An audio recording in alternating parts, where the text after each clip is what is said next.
शेगाव पंढरपूर हे या रस्त्याचं नामांकन आहे आणि राज्य रस्ते किंवा राष्ट्रीय महामार्ग होत असताना त्याला काही नियम त्या ठिकाणी जोडलेले असतात। सर, रस्त्याला लागून असलेल्या 400 लोकवस्तीच्या गावाला जो जोड रस्ता या रस्त्याला मिळणार असतो तो रस्ता 300 मीटर पर्यंत जोडण्याची जबाबदारी रस्ते विकास महामंडळाची असते।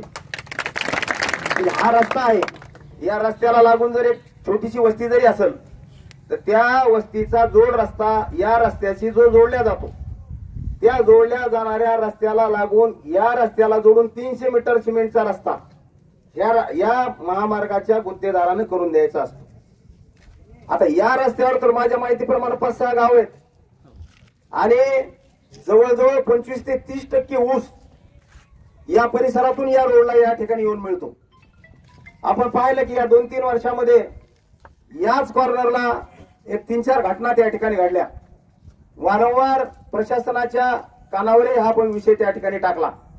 सुग्रीवजी आज माझं 2-3 वेळेला या रस्त्यावर बोलणंही झालं, आम्ही त्या कोटेच्या कानावर हे सगळे विषय घातले, परंतु या गुत्तेदारानं या प्रशासनानं इंगेवार साहेब साध्या ग्रामपंचायत सदस्याच्या घराभोवती सुद्धा कॉन्क्रीट टाकून दिलं। मग इथंच यांना काय इंटरेस्ट होता एवढा की हे बोर्ड ठेवायचं होतं यांना? ते लोक मारण्याचा उद्देश किंवा कोणाच्या डोक्यात अशा पद्धतीचा हा नेमका काय भाग आहे हे आम्हाला काही त्या ठिकाणी समजलं नाही। आणि म्हणून एक तर मुळात आता या रस्त्याच्या गुणवत्तेवर न बोललेलं बरं।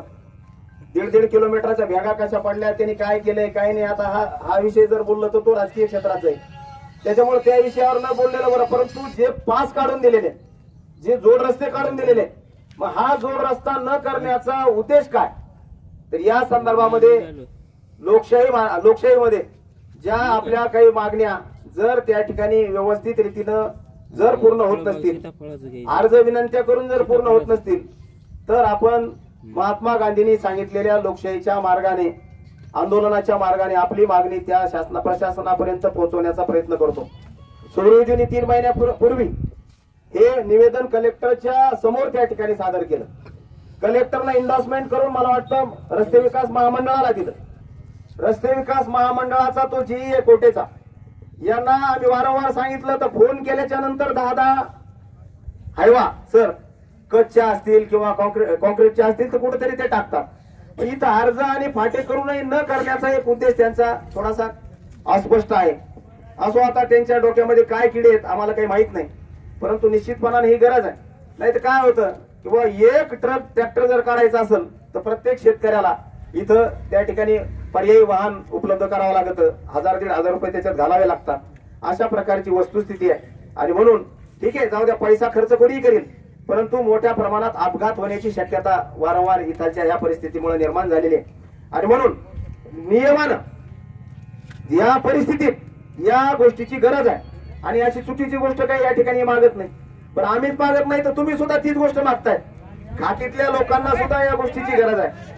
अशा परिस्थितीमध्ये मुळात मुद्दा आहे की त्या माणसाने एक गोलमोल पत्र आपल्याला दिलंय किंवा आम्ही IRC म्हणजे इंडियन रोड कॉर्पोरेशन म्हणजे जे काही रस्त्याचे मानांकन ठरवणारी एक संस्था आहे देशाची, तिच्याशी चर्चा करून इथं करता येतं का नाही हे आम्ही पाहू, अशा प्रकारचं गोल उत्तर दिलंय।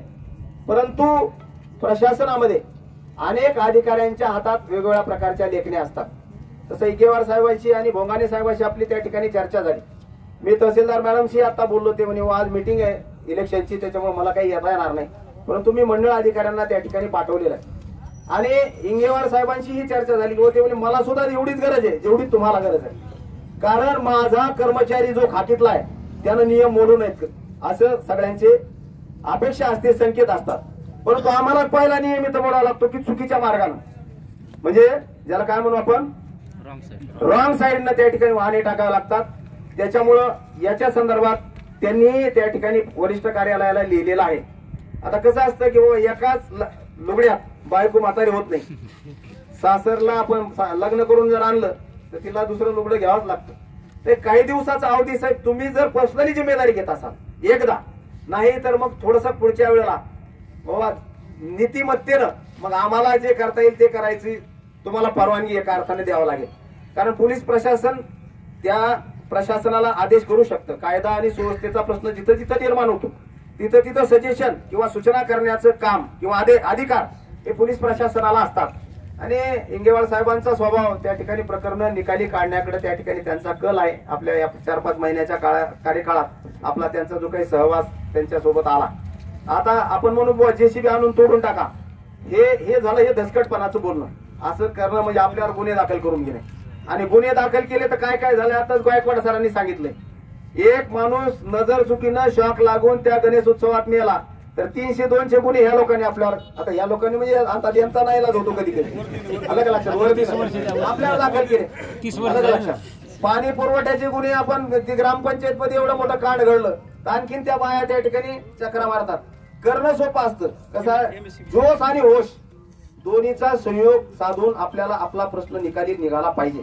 आम्ही काही प्रशासनाची बाजू येत नाही, उलट आम्हाला तर मुद्दा जितका रेंगाळला तितका राजकारण करायला सोपं जातं. परंतु प्रत्येक गोष्टीत राजकारण करू नये, कारण हा भाग आपला आहे. हा प्रश्न अत्यंत जिव्हाळ्याचा आहे, तो मार्गी लागला पाहिजे. इंगेवार साहेब आपल्या लेखणीनं हा प्रश्न निकाली लागू शकतो, परंतु आपल्या लेखणीची धार मात्र तेवढी प्रखर आपल्याला चालवावं लागेल. आपल्या सूचनेवरून आपल्या विनंतीवरून मला वाटतं एक अवधी द्यायला, एक 15 दिवसाचा अवधी द्यायला काही हरकत नाही, 1 महिन्याचा अवधी द्यायला काही हरकत नाही. परंतु अवधी दिला तर प्रकरण निकाली काढा, तुम्ही म्हणलं तर काढू शकता. असं आमच्या राजकीय म्हणजे जीवनातला हा अनुभव आहे. निश्चितपणानं उद्या जर त्या पोटेच्यावर एखादा आपण अॅट्रॉसिटीचा गुन्हा दाखल केला आणि साहेबांना जर त्याच्या गळ्याला चाकू लावला तर तो 1 नाही 10 का रस्ते करून देईल. हे असे